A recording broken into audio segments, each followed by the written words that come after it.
የቤሎ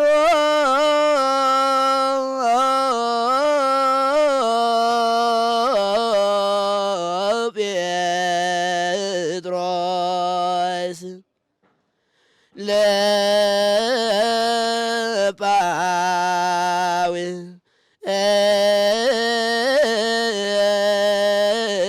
ለጳውሎስ ጥባኬ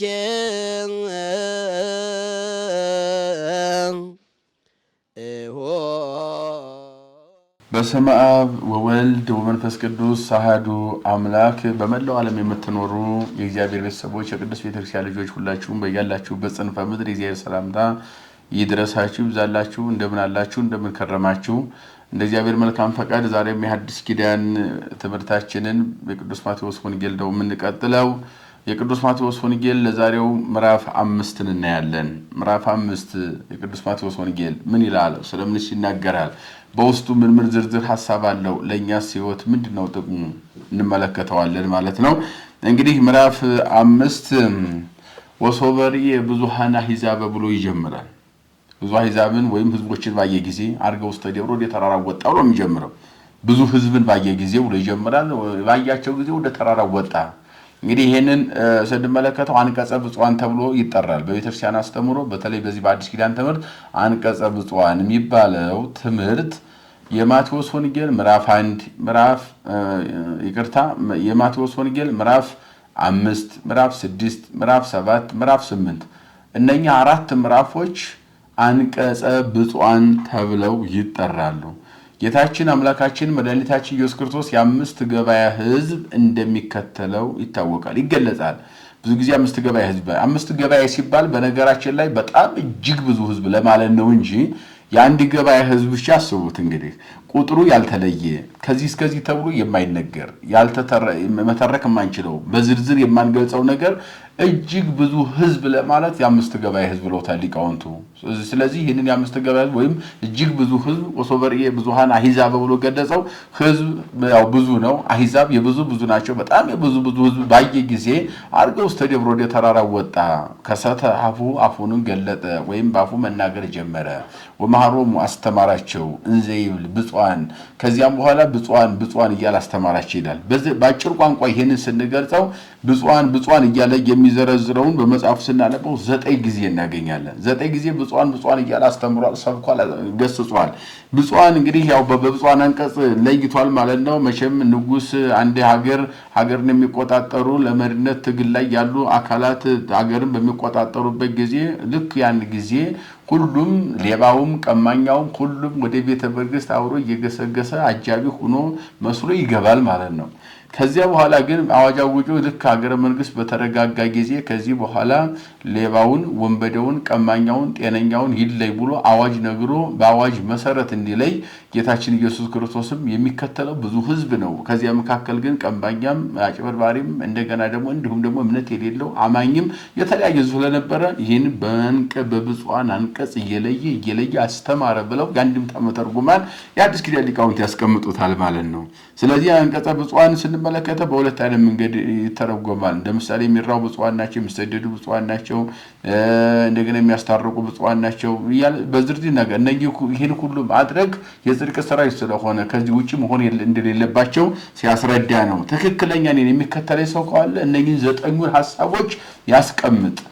እነኚህን 9 ሐሳቦች ብፁዓን ያልኩባትን በብፁዓን አንቀጽ ተንትኜ ያስተማርኳቸው የነገርኳችሁን የማይስ ትክክለኛ ክርስቲያን ሊሆን አይችልም ነው አንደኛ ሐሳቡን ስንወስደው።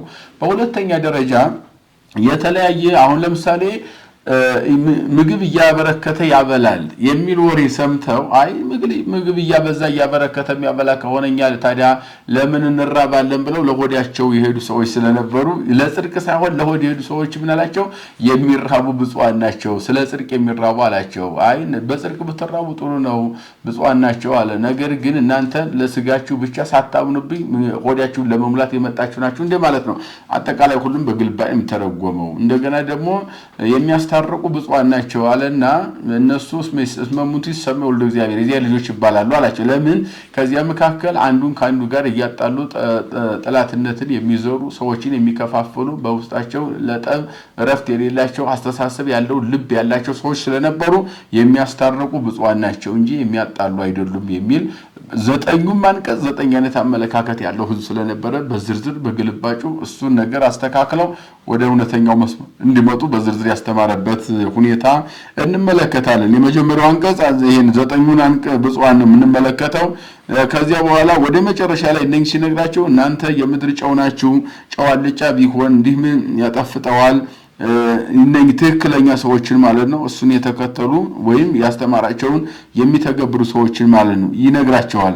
እንግዲህ የሚጠቀም የለም። ሰዎችን ወደ ውጭ አውጥተው ይጥሉታል፣ ያንን ጨው የሌለው ምግብ ማለት ነው፣ በእግራቸውም ይረግጡታል እንጂ እናንተ የዓለም ብርሃን ናችሁ። በተራራ ላይ የተሰራ ከተማ መሰወር አይችልም።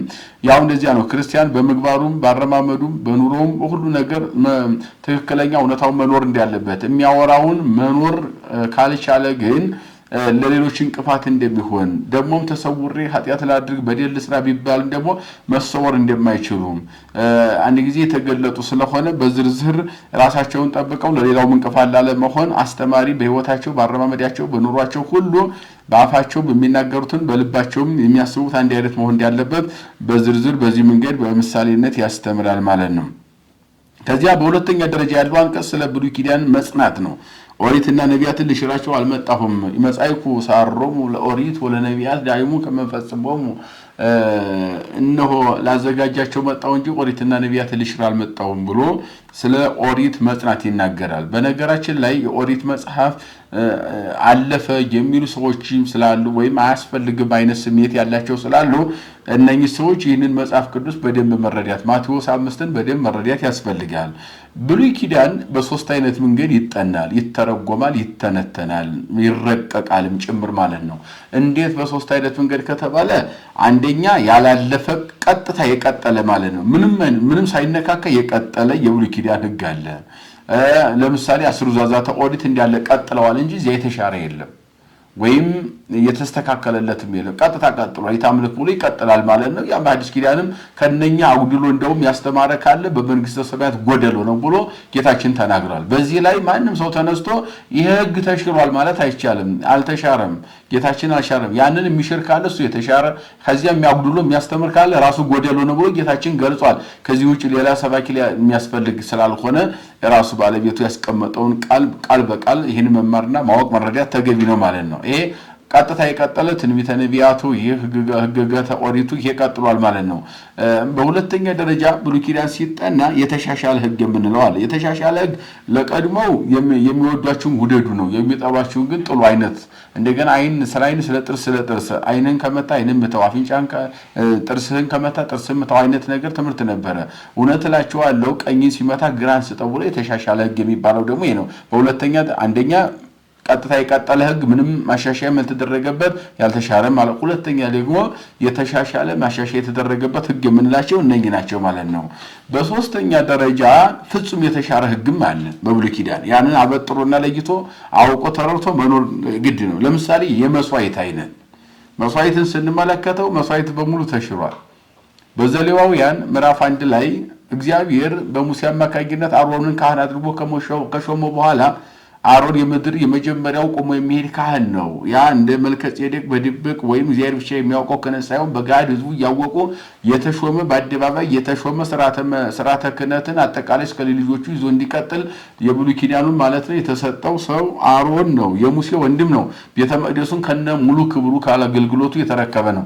ስለዚህ በዚያን ሰዓት መስዋዕት እንዲቀርቡ ከበግ፣ ከፍየል፣ ከላም፣ ከበሬ፣ ጓለ ርግብ እነኚህ 5 የመስዋዕት አይነቶች የምንላቸው በዘሌዋውያን ምዕራፍ 1 ላይ የተቀመጡ እንደገና ካህል ደግሞ ምዕራፍ 2 ላይ ዘሌዋውያን ተቀምጧል ማለት ነው። ስለዚህ ያንን መስዋዕት እያቀረቡ ይቀጥሉ ነበረ። ጊዜያዊ ርቅ የሰርክ መስዋዕት አለ፣ የነግ መስዋዕት አለ፣ አመታዊ እንደገና ደግሞ ሊቀ ካህናቱ በአመት አንድ ጊዜ የእንስሳ ስጋና ደም ይዞ ስርየት የሚያሰጥበት አለ። ያ ሁሉ ጊዜያዊ ነው። ገነትን የከፈተ አልነበረም። ጊዜያዊ ርቅ የሚያሰጥ ነበረ።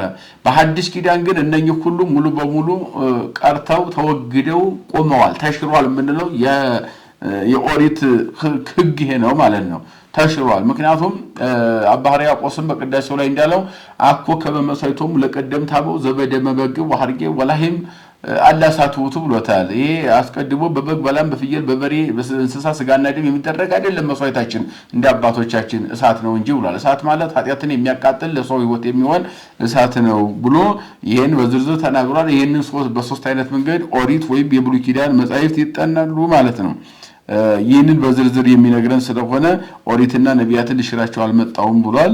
ያው ኦሪትና ወንጌልን ግን አስማምቶ አስቀምጧቸው ዳይሙ ፈጽመው ላዘጋጃቸው ነው እንጂ አዘጋጅቷል። ከሐዲስ ኪዳን እንዳይጣረሱ እንዴት አብረው መሄድ እንዳለባቸው እንዳዘጋጀ ይህንን እንመለከታለን ማለት ነው። ቀጥሎ ያለው ደግሞ ስለ ስድስቱ ቃላተ ወንጌል ለቀደሙ ሰዎች አትግደል እየገደለ እርሱ ይፈረድበታል የተባለው ሰምታችኋል። እኔ ግን እላችኋለሁ በወንድሙ ላይም በከንቱ የሚቆጣ ሁሉ እርሱ ይፈረድበታል በሚል መቆጣት እንደማያስፈልግ እንኳን መግደል አይደለም ቀርቶ መቆጣት እንደማያስፈልግ በሐዲስ ኪዳን ደግሞ ይሄ የተጨመረ ስድስቱ ቃላተ ወንጌል የምንላቸውን በዝርዝር ያስረዳ ማለት ነው። አተላይ የሥነ ምግባር ትምህርቶች ናቸው እነዚህ የሥነ ምግባር ትምህርት እንደው የሚወድህን ብቻ ውደድ የሚለውን የሚወድህን አይደለም። በብሉይ ኪዳን የሚወድህን ውደድ አይደለም። እኔ ግን እውነት እላችኋለሁ የሚወዷችሁንማ ብትወዱ ምን ዋጋ አላችሁ? ዋጋችሁ የሚኖረው የሚጠሏችሁንም እንድትወዱ ነው ብሎ ፍቅረ ቢጽና ፍቅረ እግዚአብሔርን አስማምቶ ማንኛውም ክርስቲያን መያዝ እንዳለበት በዝርዝር በማቴዎስ ወንጌል ያስቀምጣል። ይህንን ካለ በኋላ የሚጠሏችሁን ሁሉ አትጥሉ፣ የሚጠሏችሁን ሁሉ ውደዱ አለ። ምክንያቱም እናንተ እስከ ኃጢአታችሁ እስከ በደላችሁ ሰማያዊ አባታችሁ እናንተን ወዷችኋልና እናንተ እየጠላችሁኝ፣ እናንተ እኔን እያራቃችሁኝ፣ እናንተ ትእዛዜን እያፈረሳችሁ፣ እናንተ ሕጌን እየተላለፋችሁ እናንተን እኔ እንደዚህ ከወደድኳችሁ እናንተም ደግሞ ሌላውን ውደዱ ብሎ እንደውም ለዚህ እኔ ለሚጠሉኝም ሁሉ ፀሐይን እኩል አወጣለሁ ለኃጥኡም ለጻድቁም ለአማኙም ለማያምነውም ለኃጢአተኛ ለሚበድለውም ለማይበድለውም ለሚያመልክም ለማያመልክም ፈጣሪ ያለ ለሚልም ፈጣሪ የለም ለሚልም ያሰርግ ፀሐይ ላይ ለሄራን ወኩያን በክፎችም በመልካሞች ላይም እንደሆነ ሁሉም ፀሐይን ያወጣል አምላካችሁ አባታችሁ ሰማያዊ አባታችሁ ወያዘንብ ዝናመ በሪና ለሁሉ አስተካክሎ ዝናምን ያዘንባል በዝናብ አብቅሎ በነፋስ አመልምሎ በፀሐይ አብስሎ በነፋስ አመልምሎ ፍጥረቱን ይመግባል። እግዚአብሔር የሚጠሉትን ሁሉ እግዚአብሔር እንደዚህ የሚመግብ ከሆነ እናንተማ የሚጠሏችሁን ብትወዱ ምን ዋጋ እንደምታገኙ በእግዚአብሔር ዘንድ የተሻለ ልዩ የሆነ ሰማያዊ ዋጋ እንዳላችሁ እመኑ ብሎ በዝርዝር የሥነ ምግባር ትምህርት ያስተማረበት የመጽሐፍ ቅዱስ ክፍል እንደሆነ እንረዳለን ማለት ነው። የመከረን የገሰጸን ያስተማረን የሥራው ጌታ እግዚአብሔር አምላካችን ከፀሐይ መውጫ እስከ ፀሐይ መግቢያ በፍጥረታት ሁሉ አንደበት ስሙ የተመሰገነ ይሁን። ይቆየን።